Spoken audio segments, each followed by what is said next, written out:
one of our very first published children's books in 1656. Spiritual Milk for Boston Babes. Sadly, this wasn't no Dr. Seuss.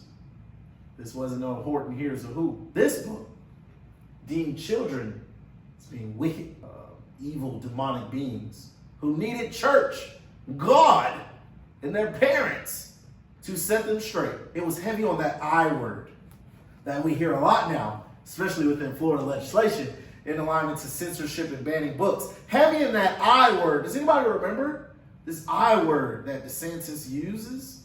And so many other politicians who avoid the woke conversation. Indoctrination. Oh, this is indoctrination, especially that Puritan way of life, and really pressing upon this faith-driven complex. It's John Cotton, Puritan minister. They didn't play no games with kids back then.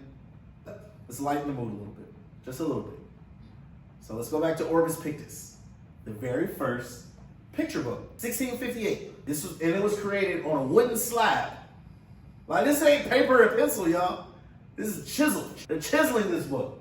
They're making these pictures. They're creating this sense of duality between words and illustrations from our 6 language arts. They're mixing them now. Makes children more excited to read, or during this time, to learn. It was very, they had a lot of references to the Bible.